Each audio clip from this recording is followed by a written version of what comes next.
तो आज हम डाइव करने वाले हैं क्लास 10th की एक ऐसी स्टोरी में जो ऊपर से तो बहुत सिंपल लगती है, पर फेथ यानी विश्वास पर एक बहुत गहरा सवाल उठाती है। चैप्टर का नाम है अ लेटर टू गॉड। चलिए सीधा शुरू करते हैं। शुरू करने से पहले आपके लिए एक छोटा सा सवाल। सोचो, आपने जिस एक चीज के लिए पूरा साल मेहनत की, आपकी पूरी रोजी रोटी वो एक पल में खत्म हो जाए, आप क्या करोगे? किसके पास मदद के लिए जाओगे? ये सवाल अपने दिमाग में रखना, क्योंकि हमारी आज की पूरी कहानी इसी पर टिकी हुई है। तो चलो मिलते हैं हमारी स्टोरी के हीरो से, लेंचो। वो कोई सुपर हीरो नहीं है, वो बस एक साधारण किसान है, लेकिन उसके पास एक ऐसी चीज है जो पहाड़ हिला सकती है, विश्वास। एक अटूट, एक एब्सोल्यूट विश्वास।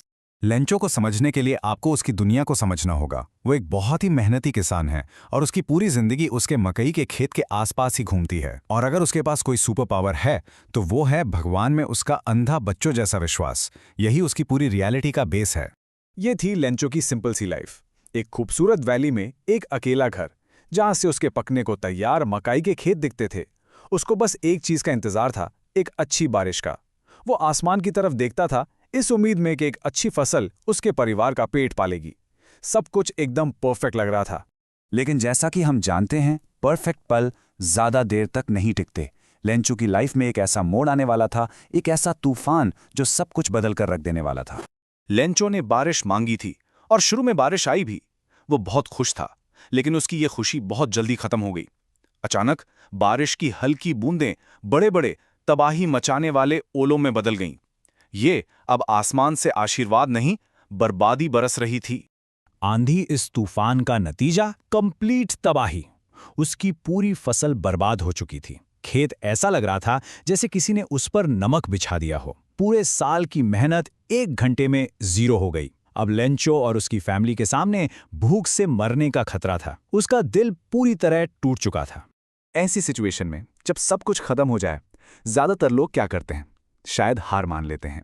लेकिन लेंचो ज्यादातर लोगों जैसा नहीं था। उसने एक ऐसा कदम उठाया जो जितना सिंपल था उतना ही अनोखा। जब आसपास मदद के लिए कोई नहीं था तो लेंचो ने अपनी आखिरी उम्मीद की तरफ देखा। वो उम्मीद जिस पर उसने कभी सवाल नहीं उठाया था, और वो उम्मीद थी गॉड। उसका विश्वास इतना गहरा था कि उसे पूरा यकीन था कि भगवान उसे नीचे नहीं गिरने देंगे। तो उसने क्या किया? उसने एक लेटर लिखा, किसी रिश्तेदार या दोस्त को नहीं, बल्कि सीधा गॉड के एड्रेस पर। उसमें उसने अपनी प्रॉब्लम बताई और मदद मांगी। कितनी? ठीक 100 पैसों। बस इतने कि वो अपने खेत दोबारा बो सके और अगली फसल तक अपने परिवार को खिला सके। और यहां से स्टोरी एक बहुत ही इंटरेस्टिंग मोड़ लेती है।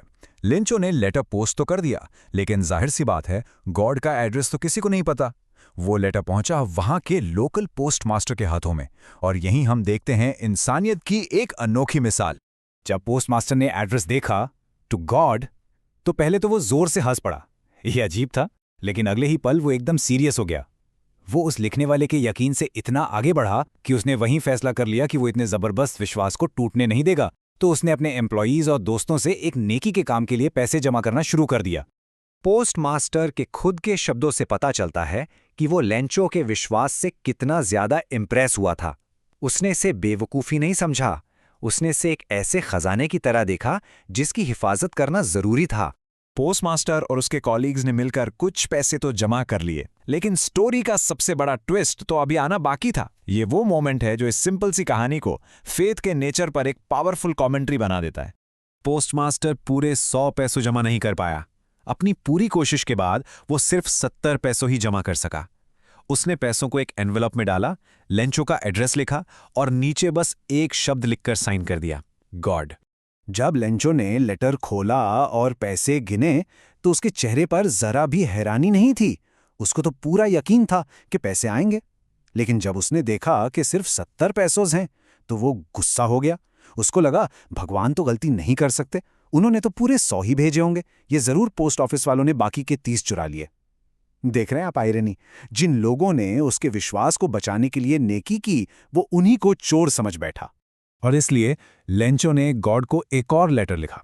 उसमें उसने लिखा, भगवान, जो पैसे मैंने मांगे थे उसमें से सिर्फ 70 पैसों ही मुझ तक पहुंचे, बाकी के भी भेज दीजिए, लेकिन उन्हें मेल से मत भेजना, क्योंकि पोस्ट ऑफिस के एम्प्लॉयज चोरों का एक झुंड है। और यही स्टोरी का आखिरी पावरफुल पंच है। तो ये स्टोरी हमें क्या सिखाती है? एक तरफ ये अटूट विश्वास की एक खूबसूरत कहानी है, दूसरी तरफ ये गुमनाम इंसानी नेकियों की कहानी है।